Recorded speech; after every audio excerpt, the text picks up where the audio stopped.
Shalom Aleichem. Before we continue, I wanted to recap and briefly what we saw at the end of the last perek. We finished perek Judicial of Hilchot Avodah, Zarah, Hilchot Hagoyim, as I recall. And the last halakha is, or pretty much the last, yes, the last halakha essentially, which I will now share with you on the screen. Okay. Rabbeinu Moshe Zichro Livracha Omer says as follows. This is Perek Gimel, Hilchot Avodah Zarah v'Chukot Hagoyim, Halakha Yod Het, or Yod Aleph in some editions. V'chen asur lasur demuth hama ulvana kochavim u'mazalot u'malachim.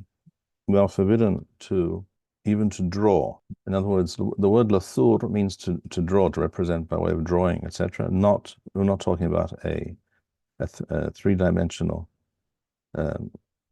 figure, statue, figurine, or anything of that sort. Much of what we saw on this perek previously was discussing things of that type, but here we're discussing lasur, even to draw.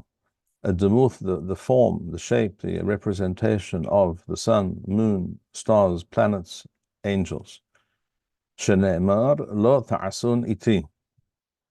This appears in the Bar-Hayim, in the Talmud, and other places. Lo ta'asun kidmut shamashim hamashamashim lefanai b'marom. You must not create any representation of any of those things that are in heaven before me and serve me in heaven above. Wa'afilu al haluah, even on a tablet. The kind of tablet that they were referring to almost certainly in those days was a wax tablet. Wax tablets were used for writing and keeping records. The Romans used them a great deal. They could also be erased and reused. It could also be on some kind of blackboard or some other form of writing material or something on which you can write. So the Rambam brings this halakha, and I mentioned last time that Rambam in his Perush on the Mishneh writes that this refers not to a simple drawing of these objects, such as the sun, but the specific type, excuse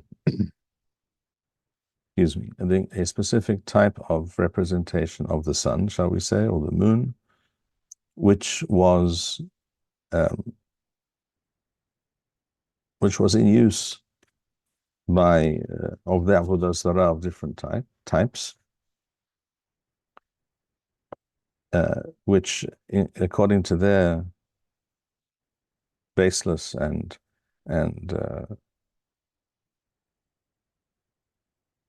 inane notions, a particular type of representation of the sun, shall we say, in other words, with a kind of face, a particular human face to it. A figure of the sun, in other words, a circle with rays emanating from it, but it also had a certain human face attached to it. And only when given that type of forms, that specific representation, only then did it have meaning according to these worshippers of such things. So Rambam writes in his Perush on the Mishneh. So that means, according to that if you simply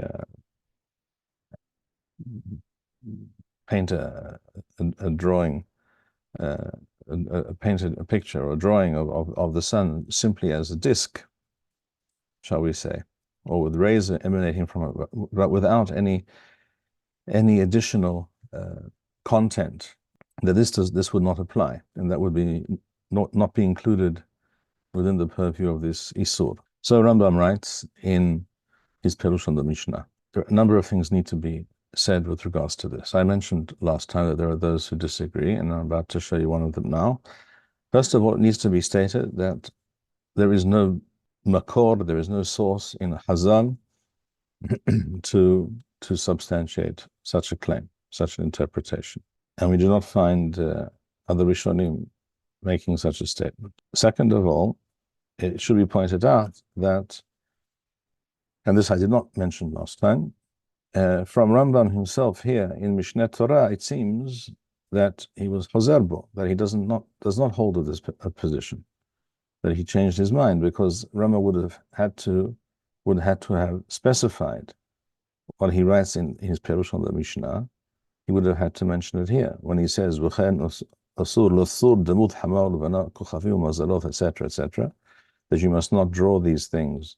Afilu ala luah. He would have to have mentioned what he says in his Perush on the Mishnah, namely that this does not apply to a simple naturalistic, shall we say, representation of these objects, but rather a specific type of stylized, religiously conceived representation of these objects. Rambam does not say this. This, I believe, itself is sufficient basis to say that Rambam was Hozerbo, changed his mind on this matter. Furthermore, I have in my hand, and I did mention this last time, I didn't quote it to you. This is a volume of Lechem Shamayim, which is a Perushim and Hidushim of the Ya'abes, Agaon Ya'abes on the Mishnah. And this is in the third volume, on Masechet Avodah Zarah, Perek Shlishi. He writes as follows: Mashe Kotav HaRambam, Al Hasura Shem Yahasim Hovre Shamayim L'Shemesh V'Lo Yarayach. That which Rambam wrote about this matter, that it refers specifically to those representations that the astrologers or wizards or shamanim or whatever shamans, whatever they were, that with regards to that, says the Abbas, and devaro nir'im. What Rambam writes on this in his Perush on the Mishnah does not seem to be correct, because simply put, it is not the pshat of the lashon. The lashon of the Mishnah, or the Baraita rather, it says not to represent the sun or the moon or the stars in any way, but doesn't specify what Rambam mentions. The pshat of the lashon does not imply this. And this is also the plain, straightforward meaning of the Talmud on the subject, which we see when we look at the sugya. So I wanted just to point out that what Rambam writes in his Perush on the Mishnah on this matter is he himself was Hozerbo. He did not hold of this opinion, halakha l'ma'aseh, and it's important to mention that fact. And frankly, I'm surprised that Mori Rav Gafeh did not more clearly stress this fact in his Perush on the Rambam. It's true that in the Mif'al Mishneh Torah edition, they mention that there are those who disagree, but it needs to be pointed out quite clearly that the pshat of Rambam's psika here in the Mishneh Torah clearly indicates that that is not the case. And it's also true, as the Ya'abes writes, that from the Surya it does not appear that way at all. And there are such things. It needs to be stated. There are such certain things in Rambam's Perush on the Mishnah, which he wrote when he was relatively younger, which he was Hozerbo, where he changed his mind. This is not an unusual occurrence, and it's quite clear that this is one such case, another such instance. Very well. We can move on to Halakha Daled, which I believe you should be able to see now. Perek Daled Halakha Aleph. Here we're talking about Ir Hanidahath. It says here as follows: Madihei Ir Yisrael. Hara'elu niskalim. Af'al pi shelo avadu avodah zarah, ela hiddihu et yoshev Iram ad she'avadu otha. So we're talking here about not people who, previously we've discussed people who worship avodah zarah in one form or another. Now we are discussing those who incite, encourage, and lead others to do so, but even though they themselves did not do so. In other words, this is a separate concept in halacha, not a person who's oved avodah zarah, but a person who is masif la avodah zarah, a person who incites to avodah zarah, and is very hamur, a very serious matter.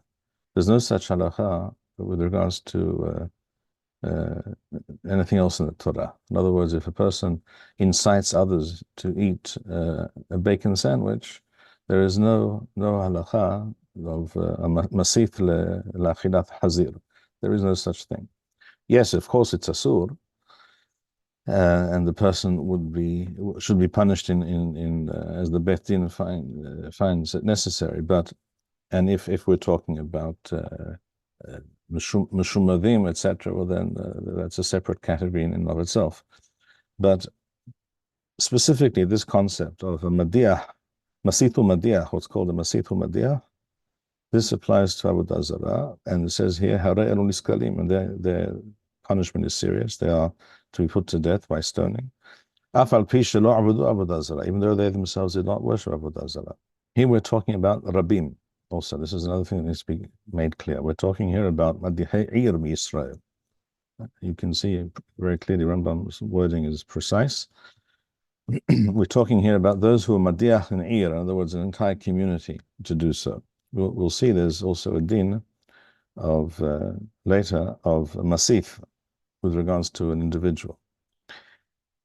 In the case of Madihim, which is the Rabim, who Madiah, a public, a community, both the Madiah, those who incite the community to do so, and those who actually were incited by these people, they're only chayav if they ended up worshipping avodah zarah mamash b'fa'al, in fact, as opposed to the masith, where even if the person only agreed but did not in fact do so, the masith is chayav.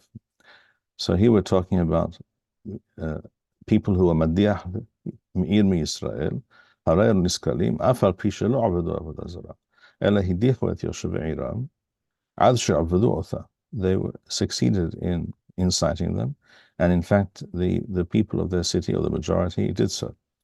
Wa'anshei ha'ir hamudahim neragim b'saif, and the people who were incited and went ahead and did this, they are also hayavim mitha. They're also to be put to death by the Beit Din, but not biskila, which is more hamur, but b'saif, by the sword. V'hu she'avodu avodah zarah, or she'kibru alehem be'eloha.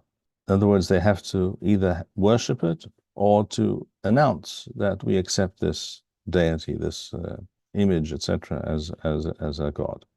Wa'azhara lamadiyah minayin. Where does the Torah speak about this?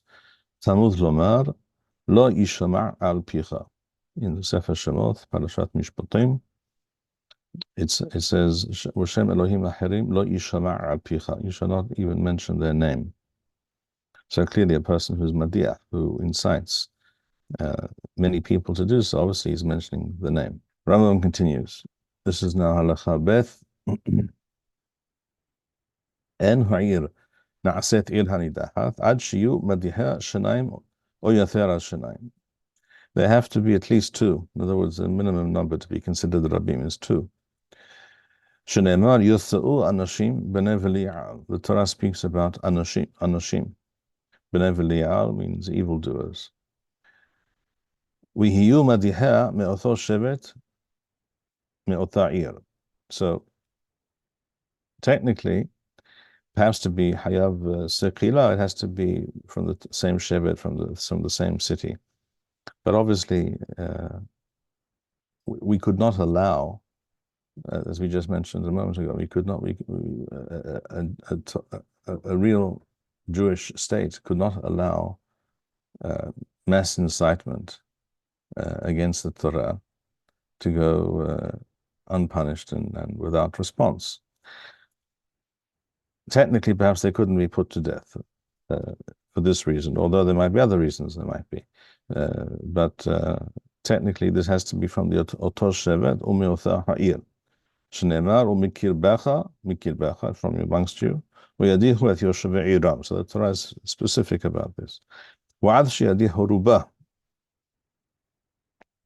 And they have to have succeeded in order to be considered madihir. They have to have succeeded in inciting a majority of the residents. ويوها مدحيم ممئة وأذربوا شل الشبت. So the madihim, they have those who incite have to be at least 2 in number to be madihei ha'ir, because it talks about Yisur and Nashim b'nei V'liya'al. And those who are mudahim, those who are led astray, those who are incited, have to be mimea wa'ad rubosh shebet, from 100 or more. Avarim hudah rubosh shebet, danim othoki hidim. If a majority of an entire shevet are incited in such a manner and worshipped Avodah Zarah, then they are not judged according to this halacha, but rather as Yehidim, who are worshipping Avodah Zarah. Shenemar anshe ha'ir, lo kefar katan, v'lo kerach gadol. Kerach gadol is a metropolis, a large city, and a kfar katan is a small village. In ancient times, an ear could be anything from what we see here, 100, 200, 300, up to maybe even 1,000, perhaps.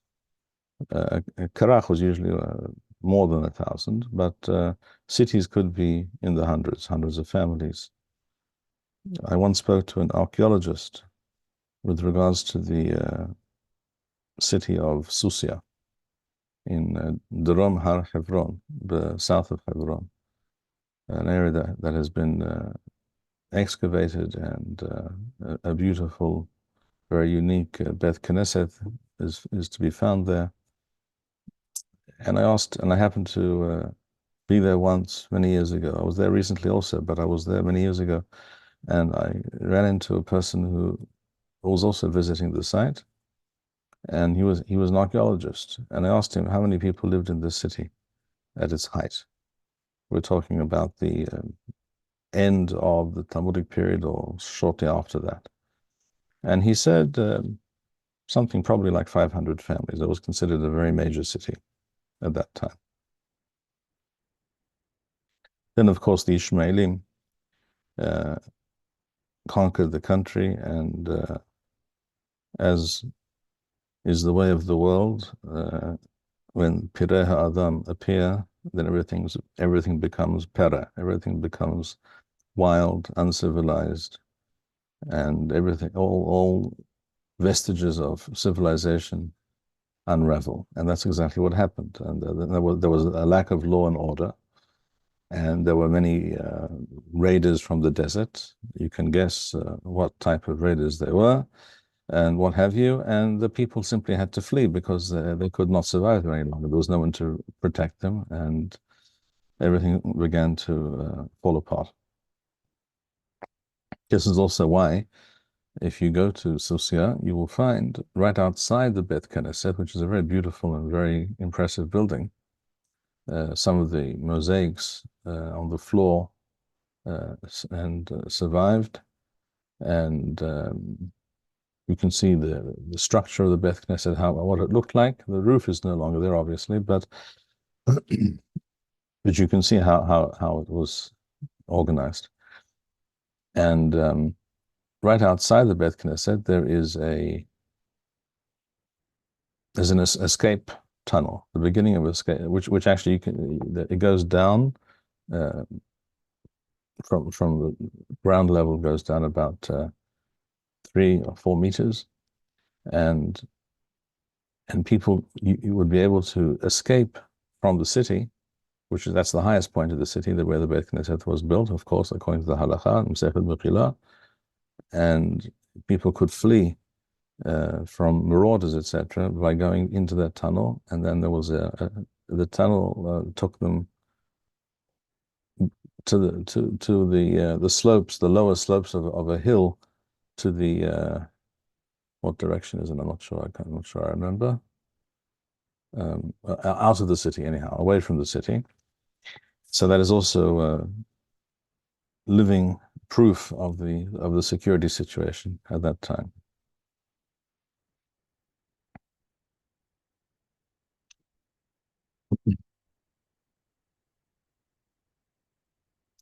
Rambam continues, and he says, "V'chen im halacha gimel. V'chen im hidihua nashim or ketanim or she'diha yahid or shehudah mi'uta or shehudah me'elehen or shayuma diha mi'husala and danim ba din in hanidahat." In other words, in hanidahat is only this specific halacha with all its details and ramifications only applies if we're talking about anashim and not nashim. It has to be, anashim is also not kitanim, so they cannot be minors. It cannot be one individual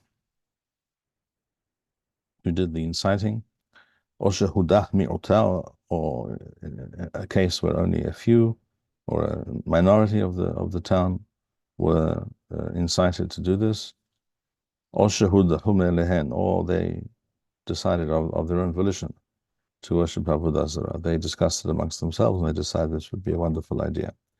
Or or they came from outside the city. In any of these cases, en danim ba din ir hanidahat. Ela harehen ki hidim she'avadu Avodah Zarah. They are like to be judged like any individual Jew who worships Avodah Zarah. Which means, so kalim kol mi she'avad, he who worshipped Avodah Zarah is chayav mitah b'skila, u'mamonam liyoroshen kishar haruche bet din. And their property is inherited by the Yorushim. The fact that a person did a very great evil, in this case, Avodah Zarah, that in no way impacts his Yorushim, his children or others who, according to the Torah, inherit his property. His property remains his property, and it is not forfeit. It doesn't go to the king or to the Beit Din or anything like that. It goes to those to whom it must go. As opposed to what? As opposed to well, I won't go into the case with regards to a moser. There's a longer discussion, but I won't go into that now.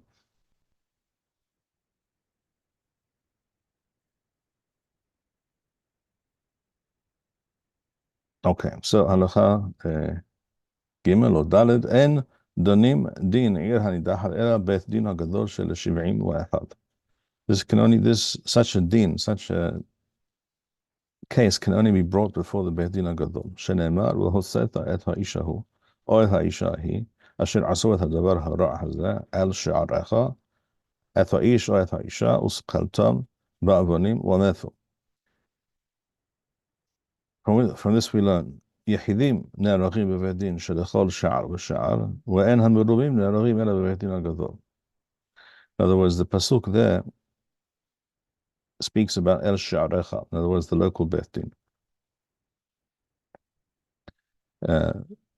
Every Ir, according to the halacha, every Ir should have a Beit Din called a Sanhedrin, Qatana, a Beit Din of Esrim Usharosha Chachamim, 23 Dayanim, and Yehidim can be tried and executed by such a Beit Din. But if we're talking about Irani Dahat, which is a unique and outstanding and very terrible type of case, and to have to try and to implement the halacha, this can only be done by the Beit Din HaGadol.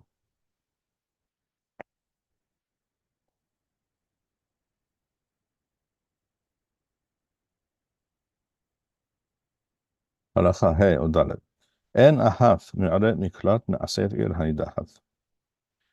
Because as we're about to see, Ir hanidahat is eventually destroyed. It's literally demolished, which is of course an unusual and terrible thing to have to do. But that's precisely why it is done. Because if such a thing took place, that people from within this place succeeded in inciting a majority of the residents of such a town to do such a great evil, then there's obviously something very wrong with that place, very wrong indeed. And for that reason, first of all, it has to be destroyed. That social structure needs to be dismantled. Second of all, it's a warning, and it has a certain shock effect on others, that they should not even contemplate such a thing. It's a very unusual halakha, this halakha, as Rambam writes in Moreh Nevuchim, the people are not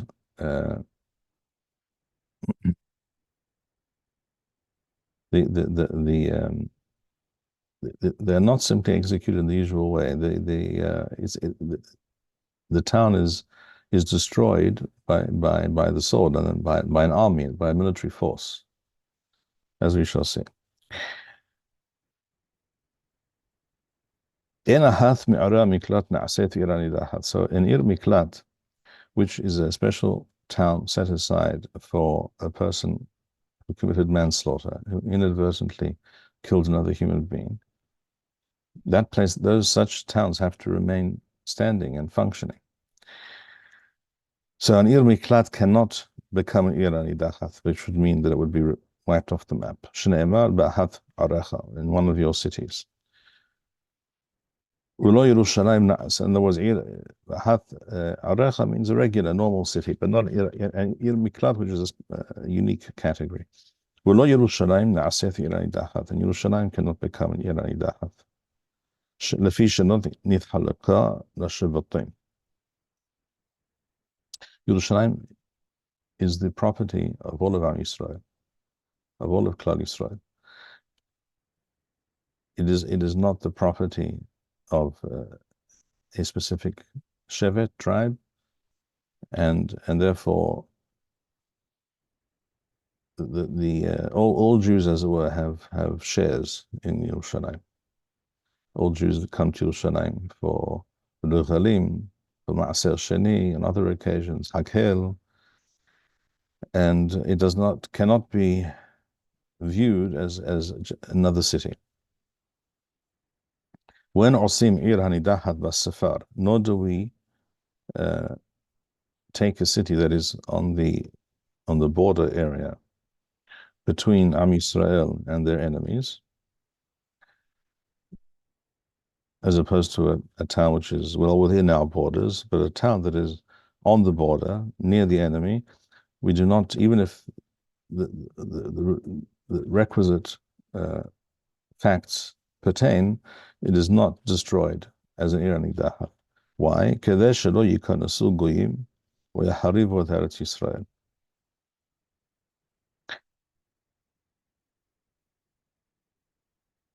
In other words, as Rambam points out in his Perush on the Mishneh and his obvious other sources, the people themselves who worship at Avodah Zarah, if a majority of them, shall we say, of the town, they are to be executed, but the town is not destroyed. In such a situation, the Jewish government, leadership, king, what have you, would resettle the town with other Jews.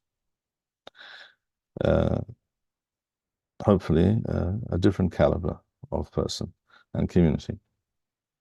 But we cannot allow a town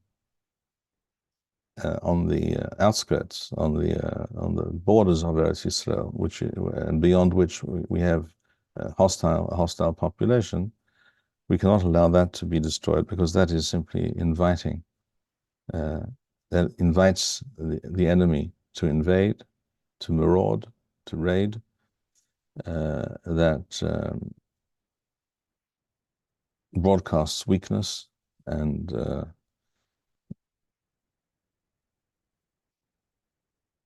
therefore is a danger to national security. This is very interesting when you think about it, because you see that this consideration of Shilo yikanasu goyim v'yaharivu et Eretz Yisrael, which is another way of saying that we don't do this, mishum yishuv Eretz Yisrael, Why are we not destroying this Yinidahat? All the conditions apply. And it's a mitzvah meforashet in the Torah.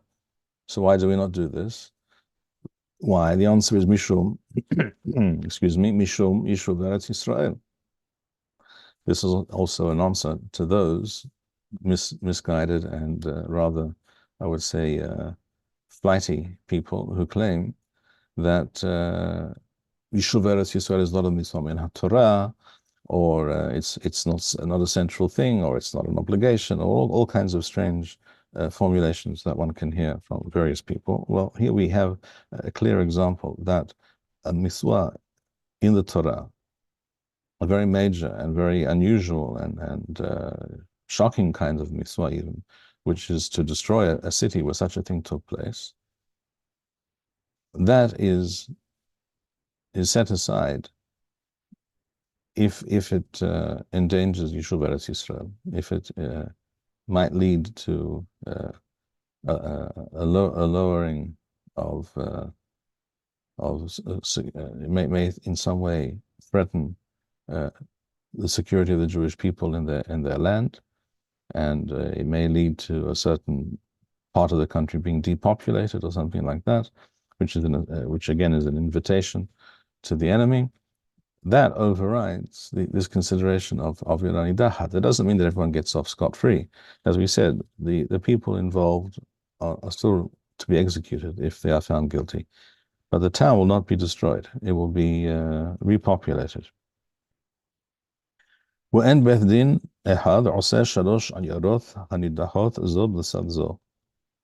for the same reason, you cannot make three, let's say there are three towns, not in a certain region of the country where these things occurred, such terrible things occurred. The Beth Din cannot decide to implement this din, this reality of Nidahath, which means again destroying a town, wiping it off the map, three, one after the other. Why? Again, because that would essentially mean depopulating a certain region of the country, and that runs against the imperative of Yishuv Eretz Yisrael, and that again invites that broadcasts weakness and vulnerability and encourages the enemy. And therefore, but if they are distant one from the other, then it's possible. If it's necessary, it can be done. It's interesting. This is even stronger proof about how important Yishuv Eretz Yisrael is compared to the more common argument about buying land on Shabbat. I didn't. The sound quality is not very, very good. But if I understood correctly, you said something about it's a stronger proof even than Amira Lechoy on Shabbat in order to purchase real estate in Eretz Yisrael. Is that what you said? Yes. Yeah. Machon. That's also a very powerful proof. But there it's the heter is Amira Lechoy, which is midivrei sofarim to begin with. And here it's essentially akirath adin kulo. It's undoing an entire mitzvah or a major aspect of this mitzvah because of Yishuv Eretz Yisrael. You cannot possibly explain that somehow Yishuv Eretz Yisrael is a matter of secondary importance when you're faced with this statement of the Chachamim, which is agreed to by all.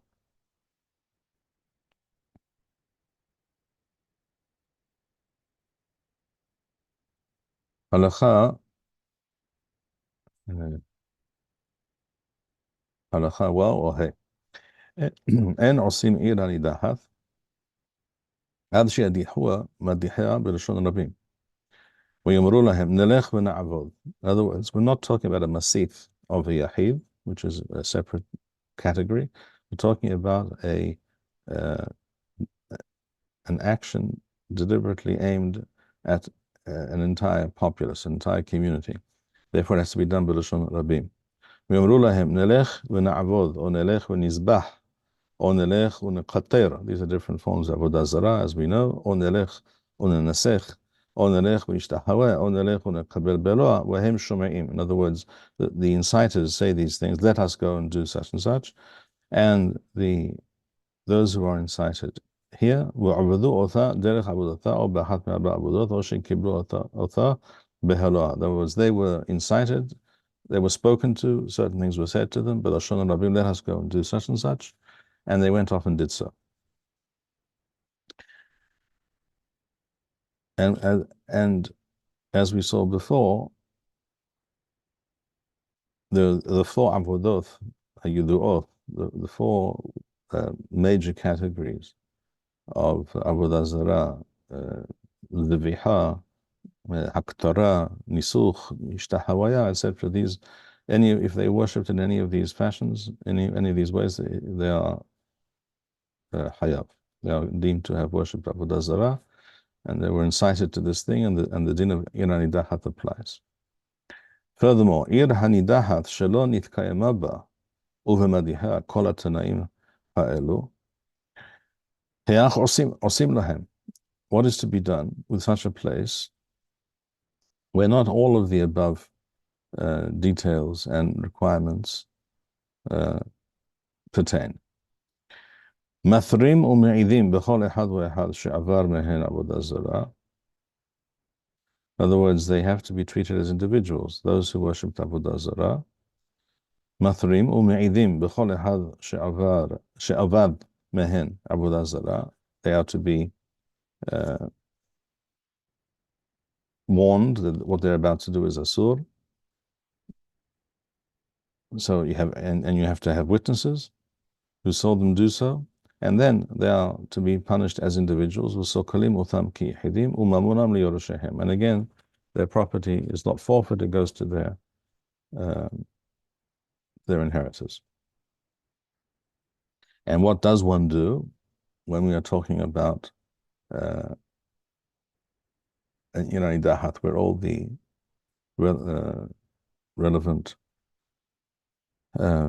conditions pertain? Hayach din Ir Hanidahat, bizman sheteheh ru'ya le'asot Ir Hanidahat. When this is the case, Beth Din Hagadol Sholahim V'Dorashim V'Hokarim. So first, someone has to come and inform the Beth Din Hagadol that such and such took place. The Beth Din Hagadol sends people, Hachamim and the Talmidim perhaps, to go and investigate and discover the truth. Ad sheyed'u b'raya berura shehuddeha kol ha'ir or rubah. They go, investigate, they interrogate, and if it transpires that there is a raya berura, that it is clear that this was done, and the city or most of it hazarul avodah zarah, then ahar kach sholahim lahem shnei talmidei chachamim lazhir otan or lahaziran. Two Chachamim or Talmidei Chachamim are sent to speak to them, sent by the Beth Din, to speak to them and to attempt to cause them to recant, to do teshuvah. Im hazaru v'asu teshuvah mutav. If they did so, that is the desired outcome. V'im amadu bi'iwaltan. If they insisted on continuing this foolish path, iwalat is foolishness. Beth Din musawim l'chol Yisrael la'alot alehem l'sava. The Beth Din instructs all of Am Yisrael, if there's a king or some other form of governing system in place, then they would turn to the king and tell him, this place, unfortunately, we have ascertained the facts to be that this place is at Idahat and needs to be wiped off the map. So then the army is sent, and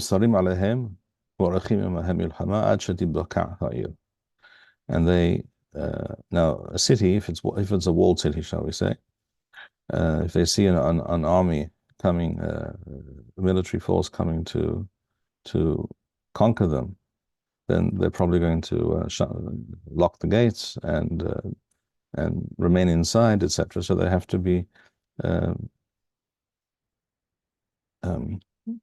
besieged. And so we're talking about a kind of civil war. We're talking about literally a type of civil war. From this, you see that those who say that the concept of a civil war is unknown and impossible and never to be countenanced, according to the Torah, you see this is not true. Clearly, it's not something that we hope for, that we wish for. It is something to be avoided, if at all possible. But if that is not the case, if this is what must happen, then that is what happens. So we're talking about a kind of civil war when the nation, when the leader of the Jewish people and his government send part of their army to destroy a city, a community within Eretz Israel. This is, of course, first of all, an immense tragedy. And we have to ask ourselves how we arrived at such a point. The way to prevent ever arriving at such a climb is to shut down even the earliest manifestations of such behavior, such thoughts, such teachings at the very, very beginning, before it becomes an accepted position and can like a cancer before it can spread. And that would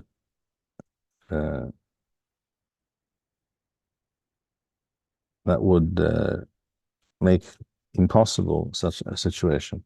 But if such a situation comes to pass, then this is what is done. The town is to be attacked by a military force, and now we read on, we see exactly what is done. When the town is kishati baka,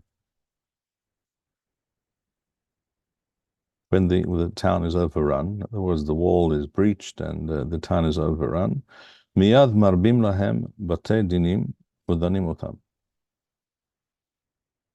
As many batei din as necessary are set up, and the people are to be judged. Kol mi shebau alo shnei edim she'avad avodah zarah achar shehithru bo mafrishim otho. Any individual in this town with regards to whom there are two witnesses, shnei edim, that he or she worshipped avodah zarah knowingly, mafrishim otho, they set him aside. Now, if having gone through this process, it is found that all those about whom we have such evidence and such testimony, they are a mi'ut, they are a minority of the city, sokalim otam, ushar ha'ir nisar. In other words, they are like any individual who worships avodah zarah. They are punished, they are put to death, and the rest of the town is left alone and saved. When imsa'u ruba, but if it comes to pass that a majority of the city worshipped avodah zarah, ma'alim otham levet hadin gadol, then all these people are taken to Yerushalayim, to the Beit Din Gadol, v'gomerim sham dinam, and the rest of the case is heard there. V'holachim kol elu she'avadu b'saif, and those who worshipped avodah zarah are to be executed by the sword.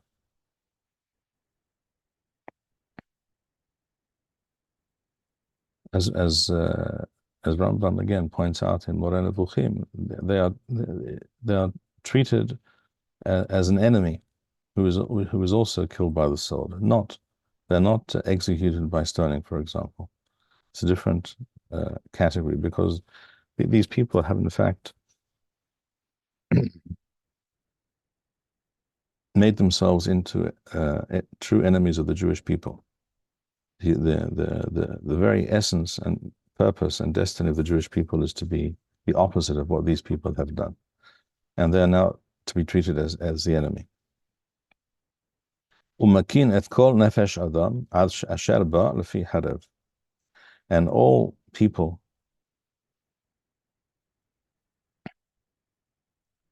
in the city are to be put to death.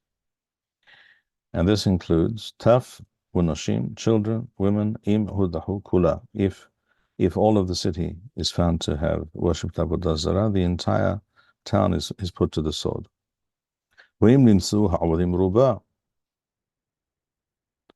Makin et kol hataf anashim shela uvadim lefi hadav.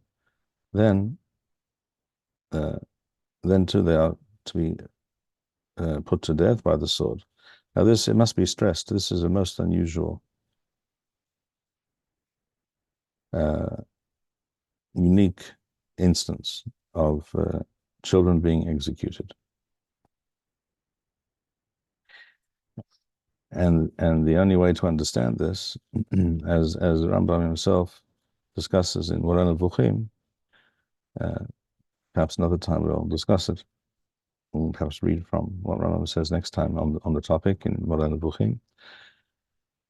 The way to understand this is that these people, this community of evildoers, are not being punished as a person who transgresses any law in the Torah, who's according to the Torah to be executed. They're not being punished for doing a specific act. Rather, this is by way of being made an example of.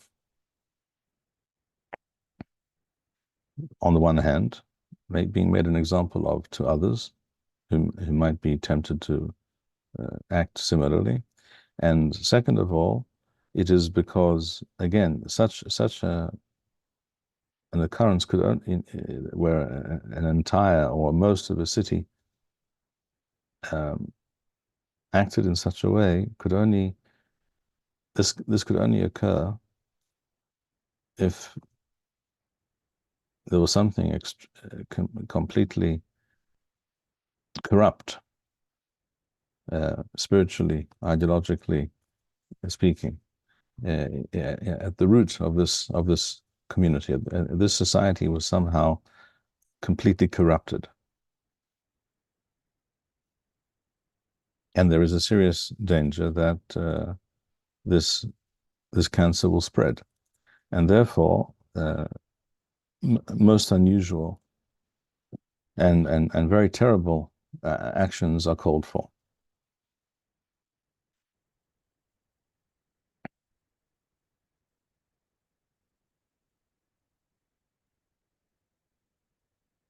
Furthermore, Rambam says, Halacha Yud Aleph, Uven shehudha kula, ben shehudha ruba, whether all or most in both of these cases of the city are found to have been incited and willingly worshipped Avodah Zarah, sokelim eth madiheha, the inciters are to be executed by stoning, umekabasim kol shelala al toch rehova, and all the property, all that might be removed from the city is not to be removed. It is all gathered in the city square. If it has no such square, en lo rehov or sim lo rehov, then such a thing is created, a place. In other words, what we call the town square, central place. Very often that was where the market was to be found. In other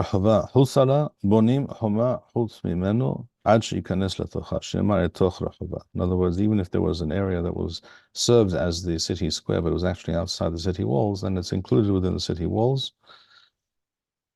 And so if we're talking about animals, they are to be put to death, وَصَرَفِيمَ كُلَّ شَلَاعِمْ هَمَدِينَ بَأَشْ, and the entire city and all its property is put to the torch. Usrefata miswat haseh, and doing so is a miswat haseh, as it says, Shneimar v'sarafta va'esh et ha'ir at kol shalala. Again, this is such an unusually harsh and extreme response. That's true. That is, without a doubt, that is the case. It is something quite extraordinary and shocking, and it is supposed to be shocking. It is supposed to be something that people will never forget and people will speak about for generations, because it is a warning, and it is a threat, and it is an act, an educational act, and it can be likened to a person who, in order to save their life, a limb has to be amputated. That is how we should understand this this unusual and extraordinary halakha, because again the danger and the possible future ramifications of such a dastardly act and such a reality are so great, so severe, that they cannot be overlooked. They cannot be simply ignored. We shall stop here for today, and we'll continue this next time. B'ezrat Hashem. Yes. In Halacha Hey, Rambam says that the Madhifim need to use the Shon Rabim. I'm sorry, I cannot hear you very well. Halacha Hey. Halacha Hey? Yes, Rambam mentions that the Madhifim need to use the Shon Rabim to convince the city. Yes. The examples that he gives are in the first person. But if the Madhifim said something like Hilchot v'ivdu instead of Nelech and Avod, the deen would be the same, correct? I believe so. I believe so. But it may be necessary or worthwhile to double check that. But I believe that is correct. All right, we shall stop here for today. Hey Baruchim, Hizku, v'misled v'chem, kol ha'meyachalim l'Adonai, Shalom u'nitzachon. Thank you, Rabbi Bar-Hayim. We would like to encourage our viewers to share these videos with friends and send in your responses. We would also like to suggest the following opportunity to our viewers. If you identify with Rabbi Bar-Hayim's message and would like to sponsor or dedicate a video interview with the rabbi in honor or memory of a loved one, if you would like to obtain Birkon Nusach Eretz Yisrael or invite the rabbi for a speaking engagement, please email us at office@machonshilo.org.